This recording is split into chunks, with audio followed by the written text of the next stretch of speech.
Between this government's first and second terms, the number of ministers and deputy ministers has been significantly reduced from 126 to 86.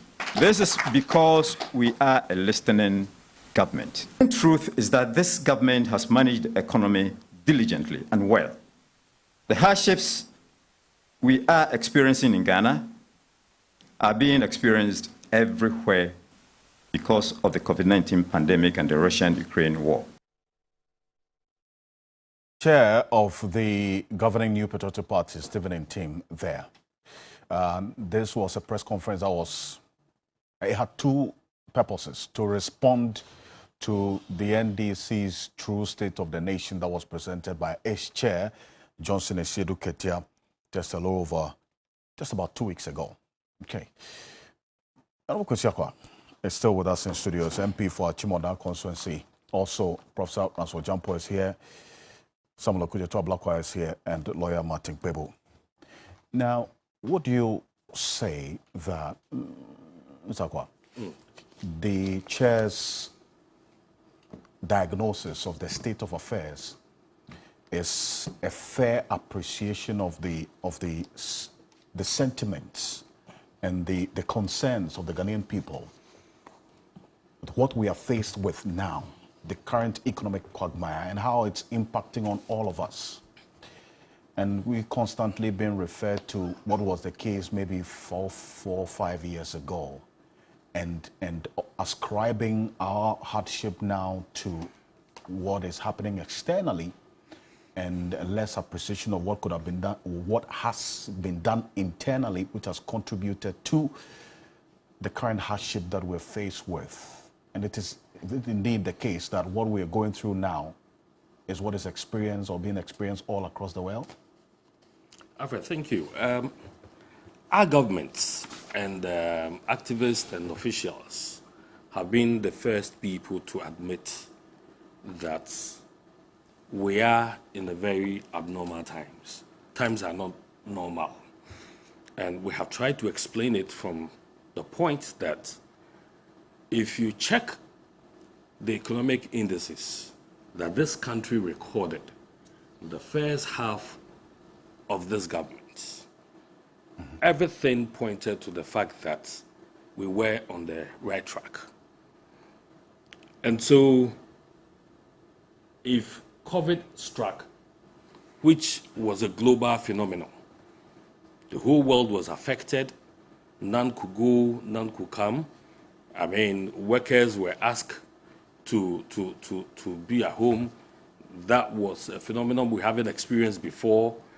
And I remember the president in one of his State of the Nation address saying that government was tasked to do everything to acquire protective gears and things to make us safe.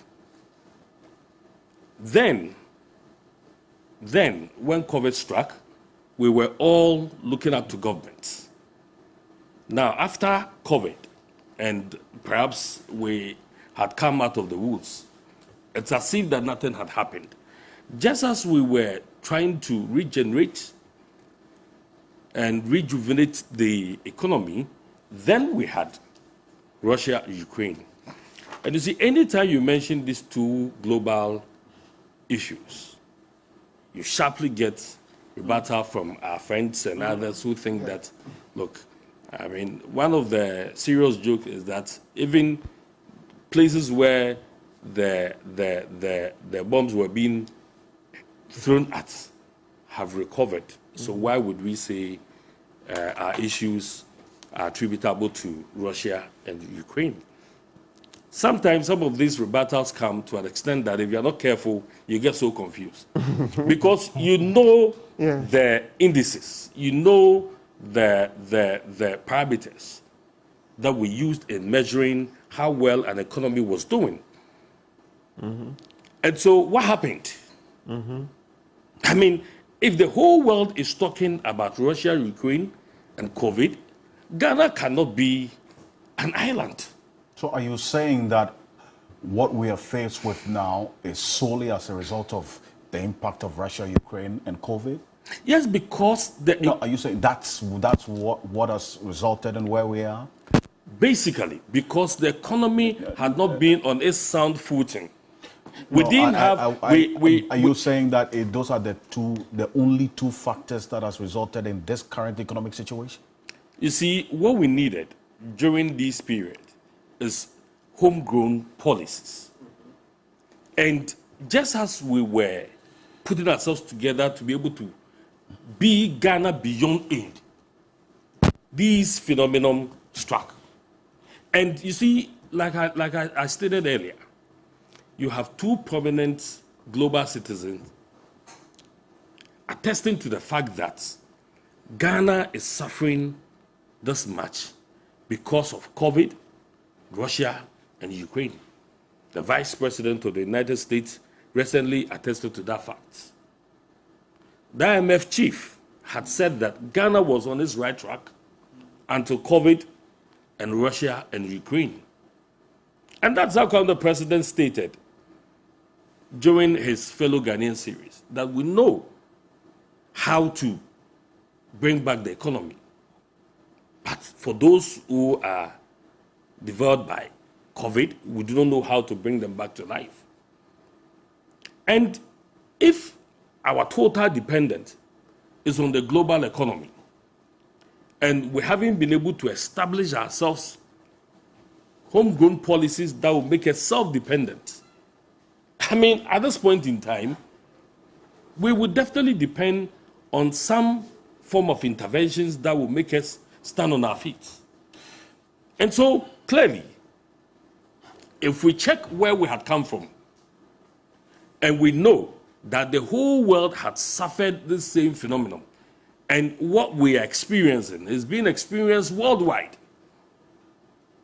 Labor is agitating in most developed countries that had not seen labor agitations for a very long time. Scarce resources, very, very essential commodities are very scarce to come by. But in the face of all these difficulties, our government is bracing the issues, and we are putting ourselves together. And so, if you have the chairman of a political party, like Johnson Asiedu, you know, I admire him for one thing. He knows how to excite his base. He knows how to excite the grassroots. I mean, in the past, when he was a general secretary, you could forgive him. But now that he's the chairman of a party, if he goes that way, I mean, the president had come into parliament and had delivered the State of the Nation address, an address that was characterized by the submission of road contracts, roads that have been executed over a period of tenure of office. I mean, a document that had been submitted, that had been tendered in Parliament, a document that had not been challenged by any of our friends on the other side. I mean, pictorial evidence of how much we have spent in the road industry, to an extent that the roads minister could challenge Parliament to even set up a bipartisan committee of a commission to look into the claim that we have done more roads than our friends. So if we were able to move the country to this level, and the president had come to give an address on the state of the nation, and the chairman of the main political party will want to run down whatever the president came to say without preferring any alternative, or if you called it lies, if you said the president came to lie, what are the truths?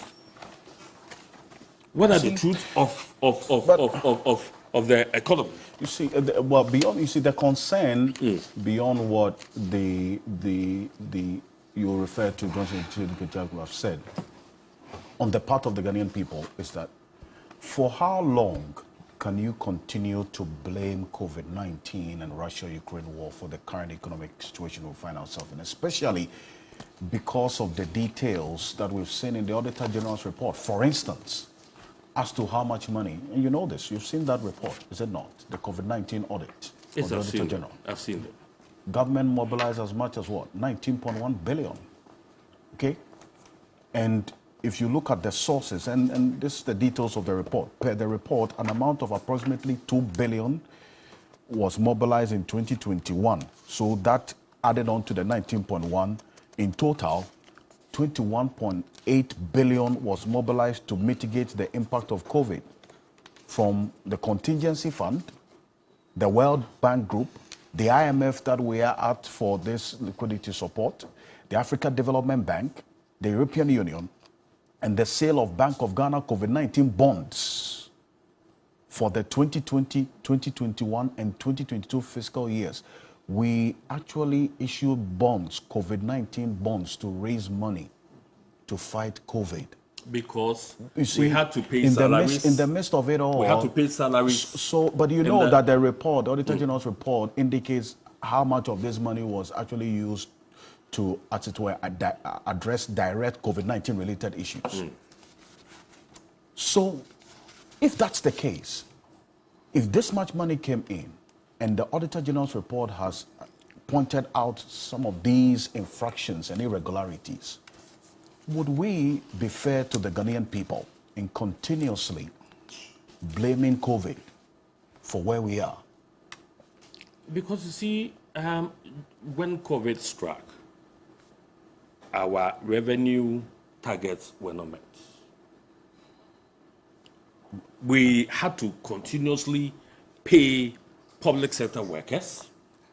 We had to deploy a program to ensure that private business people through Ghana Enterprise Agencies were given some support.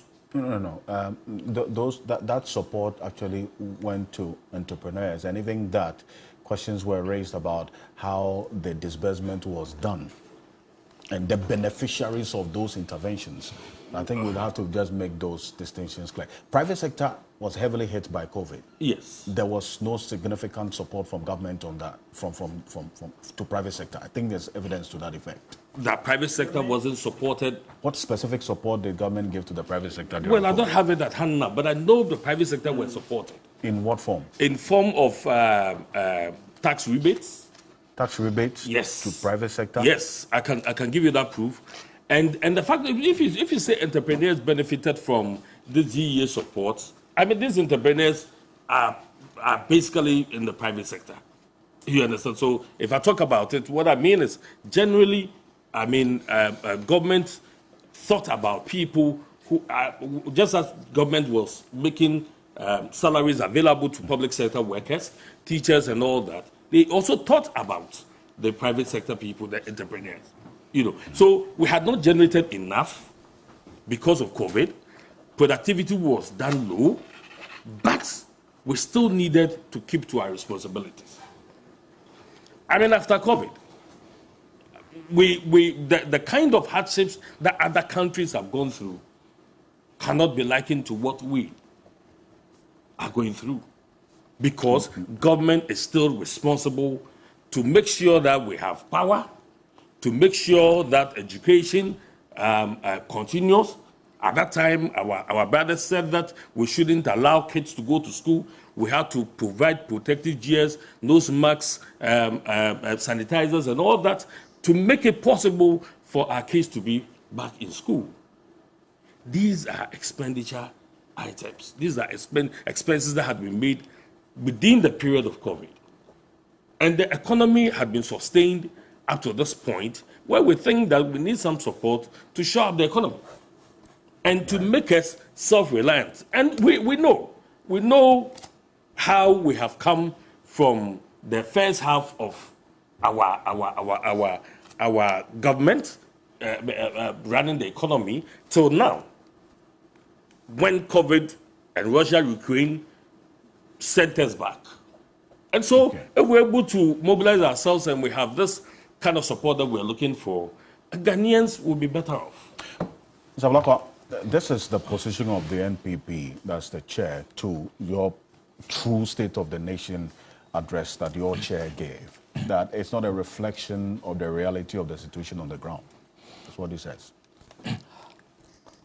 I will start on a lighter note. I note that the MPP chairman in team came all guns blazing, seeking to denigrate the NDC. I note paragraph 21 of his statement. He stated, quote, as it turned out, the NDC as a party are not just incompetent managers of Ghana's economy, but also incompetent researchers. After making this statement, you have seen the reaction from social media. The podium he was using to address this press briefing, you saw the spelling of headquarters. They couldn't even spell headquarters. They were out to declare the NDC as incompetent researchers, that we can't even research. Oh, but if you misspelled headquarters, I mean, it clearly tells you that. He said it was on a lighter note. You know, one will have thought that if you are going all out, you know, against your opponent to accuse them of being incompetent researchers, at least the spelling of MPP headquarters, you get it right. But as I said, it's on a lighter note, and it's just some of the way God works, that probably we should be kinder to our opponents in our body politic. Let's be honest. My good brother and honorable colleague from the House of Parliament, you and I are in Parliament, and we all know that way before COVID-19 struck and way before Vladimir Putin decided to invade Ukraine, we in the opposition have raised serious concerns about the trajectory of this economy. The signs were very, very clear that we were not on the right path and this economy was going to crash. If you look at the indicators before COVID-19, public debt was ballooning. You came to meet the public debt at 120 billion by the time you took over January 7, 2017. By 2019, end of 2019, the public debt had hit 225 billion Ghana cedis. That is a fact. Indeed, that represented a jump. If you do the debt to GDP ratio, it represented a jump from 56% in 2016 to the dreaded 70% in 2019. You take the debt servicing amount. The debt servicing amount increased from 11 billion before COVID, that's in 2016, to a whopping 37 billion in 2019. These are numbers from your own budget. And this constituted 91% of tax revenue. So you had borrowed, and as Martin Kpebu has constantly reminded us, you positioned yourself in a conflict of interest situation where all the borrowing, the bonds, and the analysis has been done. President Kufuor, who was the first to go to the capital market, the Eurobond market, did not abuse it the way the Akufo-Addo Bawumia-Ofori-Atta triangle has abused it. President Mahama did not. Indeed, if you compare, you have done 3 times what President Mahama assessed from the Eurobond market. And because you were benefiting, direct conflict of interest, you would not listen to anybody. You were on a debt binge. And as we will have it, 91% of our tax revenue, total tax revenue, by 2019 was being spent on debt servicing. 2019? By 2019. You are quoting from which document? From the budget. Check the check the 2020 budget. Which page on the 2020 budget? All of these are from the appendices of the 2020 budget. Okay. And you see, it is important to emphasize that this point I'm making, and viewers can Google, the World Bank Country Director, Mr. Pierre Laporte, stated it emphatically. He said that Ghana's economy showed signs of serious challenges even before COVID-19 struck. Yeah. Unquote. It's true. Pierre Laporte. Yeah. So, yes, we are not saying that COVID should be ignored totally in the equation. We are not saying that Putin's aggression in Ukraine should be totally discounted. But the weight, I'm glad the professor is here, the weight, do you totally blame these exogenous factors and leave out the recklessness of the key actors? Because you look around you, Ghana is the only country doing a domestic debt restructuring program. We are the only country doing a domestic debt restructuring program. Our arrival at the IMF is in a worse state. We have gone there as a vegetable. Comatose. Because of the gross mismanagement of this economy. I mean, were we not in this country when I was consistently drawing attention to the president's cyberitic, profligate, oligarchic, chartered jet travels? Were we not in this country? 20,000 euros an hour.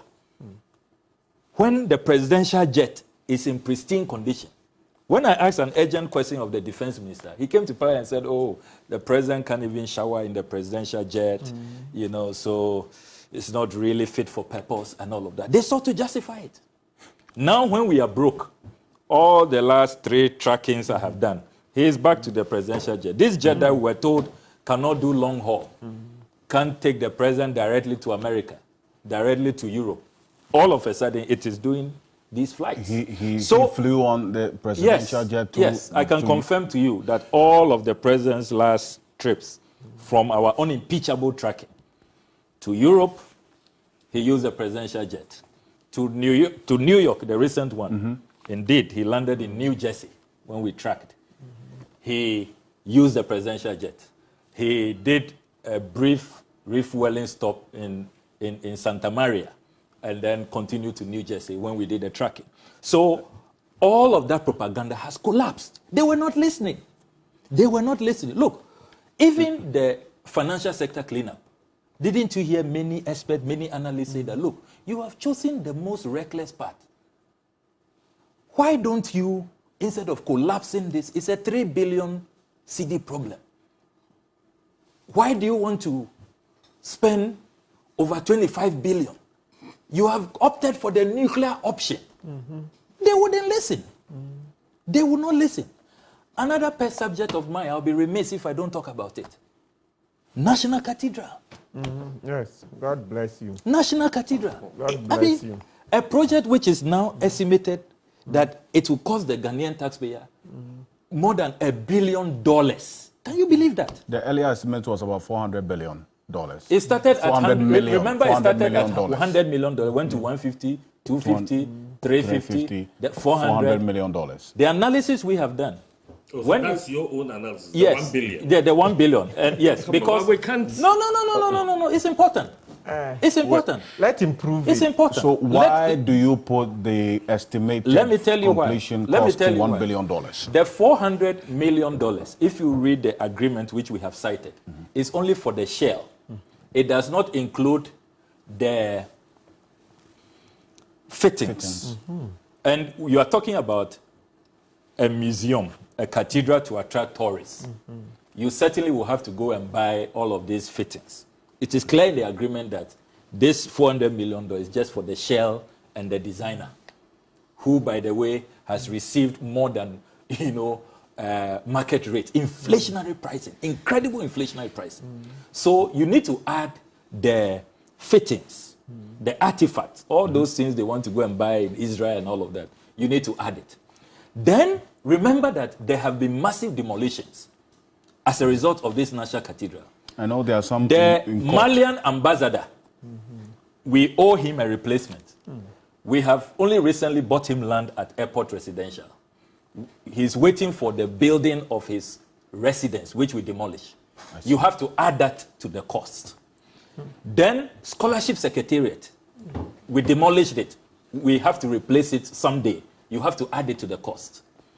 Passport Office, that's when we have already spent 10 million cedis building a new passport office. You have to add it to the cost. Judges' bungalows, he knows, he's an officer of the court, that Superior Court judges, their bungalows were demolished.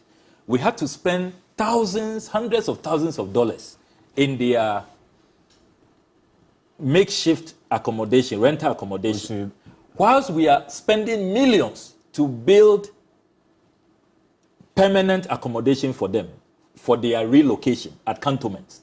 You have to add that. So by the time you add all of these incidentals, which people, yes, we will have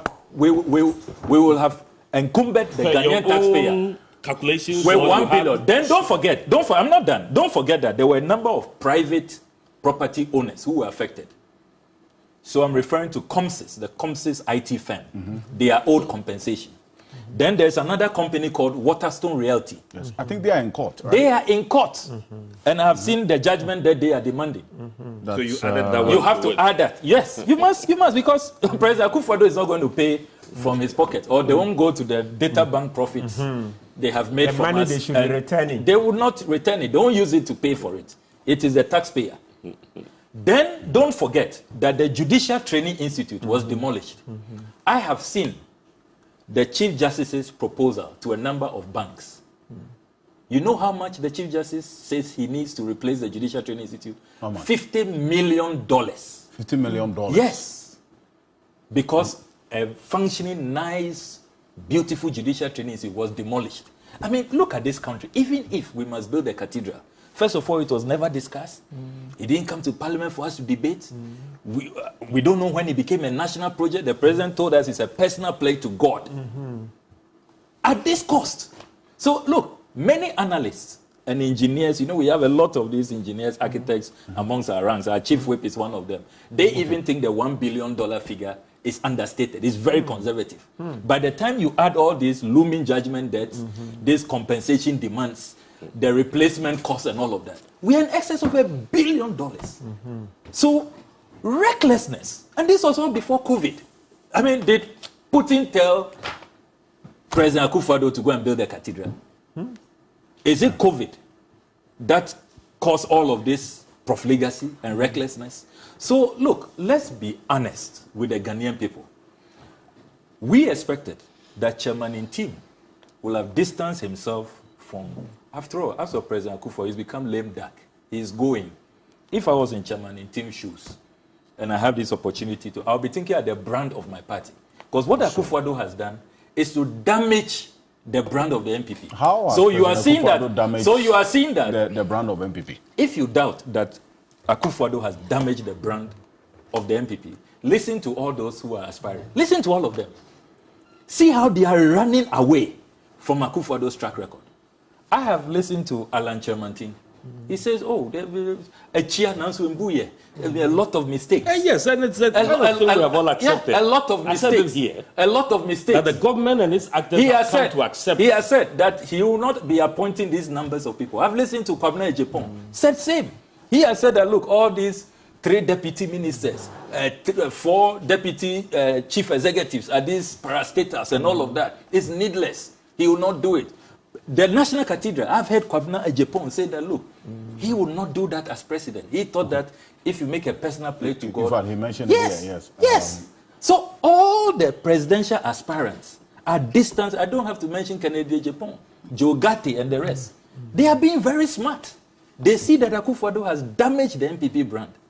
What Chairman team has done is to take the party inside the stomach, right in the belly. And now it's difficult. Oh, he's made their work difficult. Who's Alan, Kwabena Ejepong, Kennedy Ejepong, all those who were struggling hard to distance themselves. That's why they jumped out quickly You know, I wasn't quick enough. But The probably ship had already sunk. the ship had already sunk. Yeah. You know, so look, a lot of the things. I don't know if we will be coming to the size of government later. We'll come to that. But we'll come to you see, the dishonesty. Look, at the time the chairman was addressing this press briefing, school feeding caterers were up in arms in their own stronghold. That is the true state of the Ghanaian It's not the first time They- school feeding people had demonstrated into masses. Look, and you watch the Show video. evidence. You watch the video, and you see the exasperation of the Ashanti regional minister. That 97 pesos. I mean, and look, we should all be ashamed as a country. 97 pesos. I mean, even dog food, how much is it? 97 pesos. Food for chicken at home. 97 pesos. And even that you can't pay. That is the true state of our economy. I revealed when the propagandists were out there that, oh, our vaccines have arrived. If you read this address, the president came to parliament and sought to create the impression that childhood vaccines were in short supply globally. He peddled falsehood. It was not true. And that is why... What was the falsehood is- about that statement? Falsehood is that even our neighbors all have excess. And that is why they reach out to Nigeria and Ivory Coast for immediate bailout. So the vaccines that came in were from Nigeria. And I put it out when they were misleading the general public. That is a normal. It is not protocol. normal. It is. When you come, you see, It is. you see, when let you say me tell you normal? why What do you why mean? this is not normal. You see, when you tell in this address, you tell the Parliament of Ghana, the Ghanaian people, that there's global shortage, only for us to discover the next day that all our neighbors have excess. And they say, oh, Mr. President, we have heard you. You don't worry. You guys, clearly, you can't help with your mismanagement. We have excess. Come for some. We are ready to bail you out. But you have to borrow. When what you are buying comes in, then you replace. That is the arrangement we have with Nigeria. The Ivorian package will arrive soon. So it is embarrassing. What we see is monumental, abysmal failure. Total misgovernance in every sector.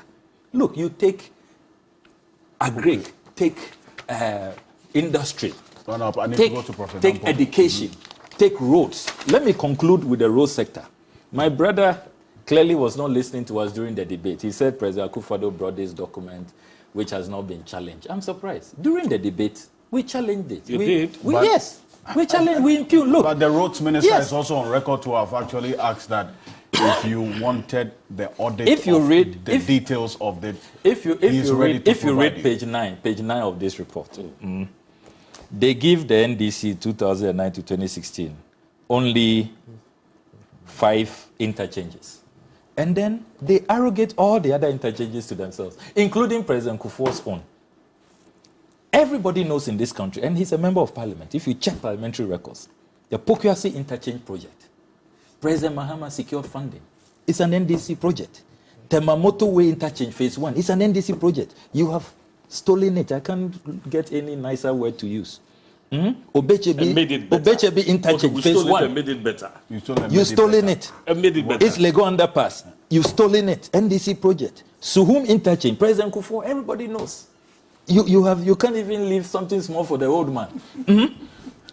Flower Point interchange. So a lot of the projects here you have arrogated yours. I don't mind. You see, I'm one of those who have said that, look, let us encourage successive governments to complete projects of their predecessors. So that's what the directive principle of state policy. So if you had said beautifully that President Mahama started, secured the funding, and I have come to complete, we even applaud you that you have shown political maturity, you have put the country first. But where you create a clear dichotomy, 2009 to 2016, give NDC a few, and then you want to give yourself all the projects, including President Kufuor's own. Abba. You've made your... Abba. Professor Jampo. The greed is exhibited everywhere. What should I say? What do you want me to say?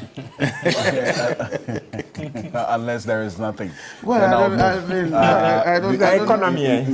don't know what to say. I think the propaganda has been too much. Propaganda on whose part? You see, we know what is going on in the country, and there are some of the things that directly impact, on the lives of the people.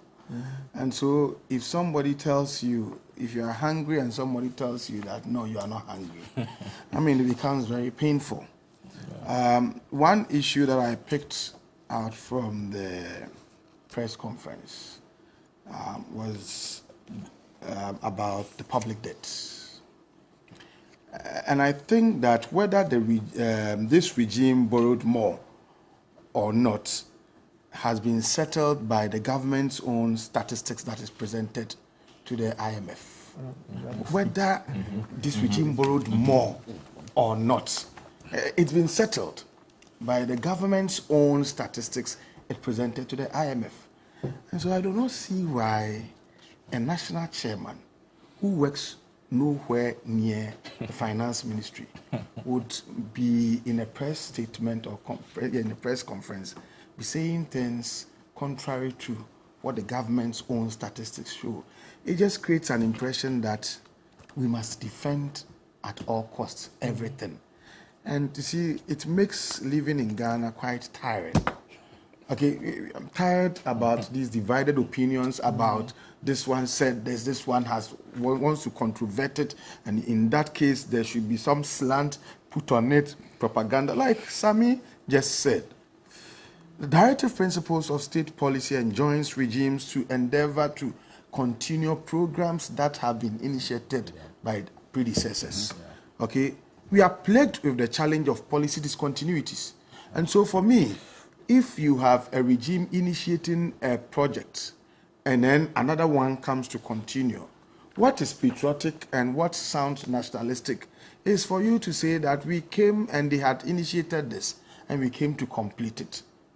Okay, and that would win you applaud, and that would make us see we are developing or shaping up patriotism amongst ourselves and amongst our people.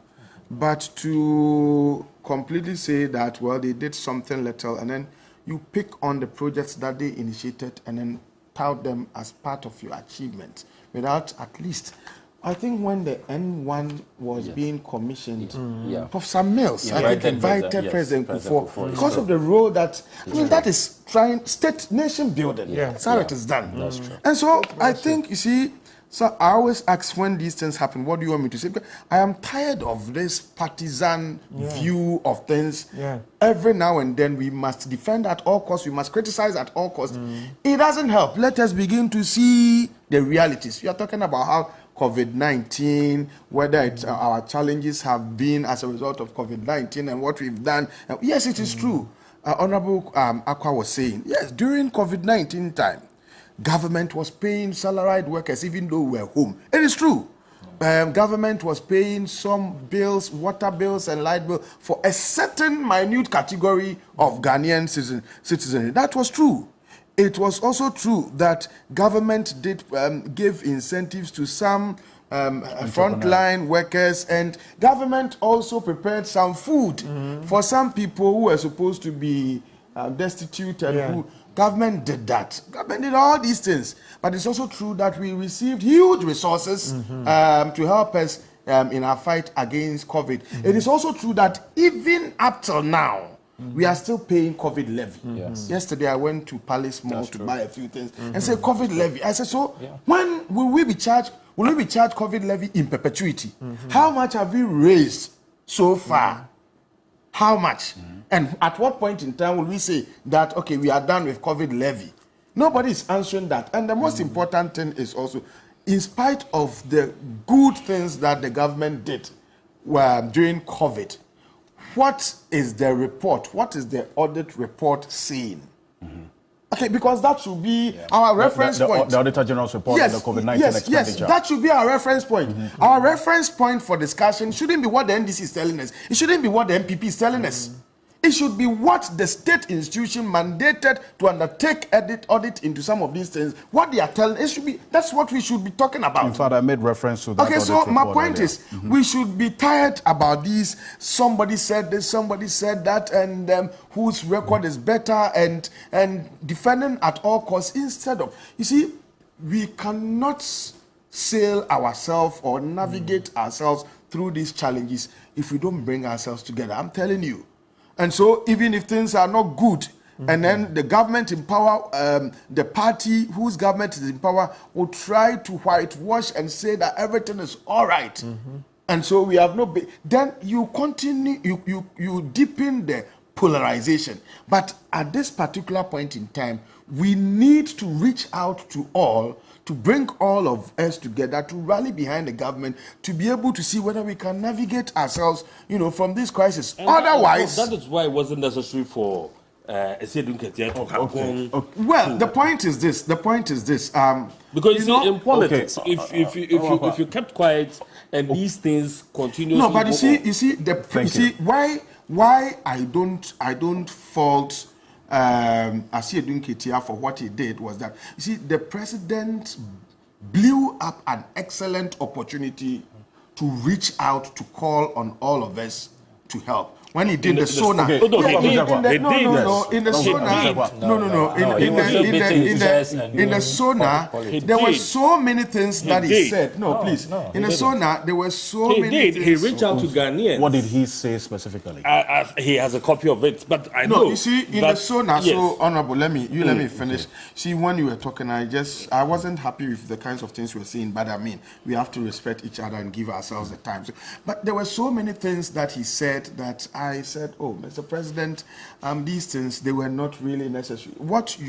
I was expecting him in this crisis period was simply for him to tell us that we are in crisis. He said that. We can't do it, please. We can't do it all by ourselves. I think with that, at this particular time, at this particular point in time, I'm not going to do MPP politics. We don't need NDC politics. I'm calling on all Ghanaians. Let us come together to do this. I mean, that would have been a simple message that would calm down people. And I'm sorry for the mess. And so, he has to apologize. The other bit of blaming our challenges only on external happenings. I mean, it's quite also problematic. It doesn't help us solve or address the problem.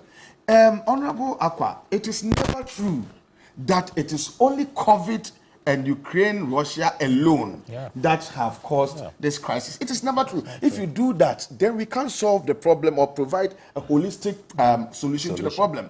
Definitely, there are things that we didn't do right as a people. And I'm saying that in your bid to rally all Ghanaians together behind you in navigating us through this crisis, the first thing you have to do is that Ghanaians, we ourselves, we did X, Y, Z, which we feel were wrong. We apologize. We have changed course. We are going to do. We are going to do. We are going to do things differently, and because we are going to do these things differently, we call for on you for your support. Now, once you do that, then there is no basis for the other people to come in to want to take you to the cleaners, or to want to criticize or subject you to street proof, because you yourself concede that there are things that you didn't do right. But you see, what is worrying is for us to blame everybody outside Ghana other than ourselves. If you don't take care, what happens is that COVID will go. Russia-Ukraine crisis will go, and the kinds of things we do internally to cause some of these problems will remain. And I don't think that we can build a nation like that. And so a government that blames all others other than itself, I mean, creates a lot of problems for itself. Professor Ranso Jampo, thank you. But you see, Honorable Kusekwa, do you understand the language of the people? Like when you go into your constituency, what do they tell you? How are your constituents doing? Alfred, it's not about what they tell me. I feel it. You feel the hardship? I've always said this, that anytime the economy is not gelling, you as an MP, you definitely feel it. So why don't you speak to that reality? Yes, but that is the reality. But we are talking about how we got to this stage. But you acknowledge that all is not well. Yes, we do. I have said this, that our government and its actors have been the first people. The president admitted it on 2 occasions with Sona. He had admitted it that times are bad. But so who times are bad. But that times one is not an admission. Times are bad, and so we have to rally all of us together. And for him as a president, as the leader of the nation, what he needs to do is to give us hope that at the end of the day, something can be done. We don't have to be throw our hands up in the air and say that, I mean, it's a useless situation. No, because we compare. You see, there's this concept of relativity. We should ask ourselves, if we are saying that Ghana is not doing well, what is the parameters? What are we looking at? If we compare ourselves to most developed nations and what they are going through, we know that if we are able to have this support that we are seeking, we'll get back on track. But you see, I'll come to you. There's a saying that you cannot compare yourself with dwarfs and always think you are tall. We're not talking about dwarfs. There's a reason why we're not talking about dwarfs. We are talking about the European nations that are also suffering. We are, I mean, you have labor agitating in states and nations that have not never happened before. You understand? And we are saying that we are on the right track until COVID and Russia-Ukraine strike. Okay. So let's ask ourselves. You still maintain that it's just COVID and Russia-Ukraine that has brought us to this point. Nothing more, nothing less. Because we are knitted together. We find ourselves in a global situation. Okay. And so at the end of the day, whatever investment we did in our first term of government that gave us correct indices, economic indices, that made everybody saw us to be a shining star. I mean, whatever input we made was actually going to bear fruit in our second term until these economic, global economic issues. I'm bring you in. I think you still stay on this point, regardless of whatever other counterfacts or the realities that will point to you. You're still stationed on it. So let's move on to the next. Perfect. So, Mr. Okansi, Honorable Akwa today, you know, the last time he spoke about the Anas matter, he spoke as a statesman.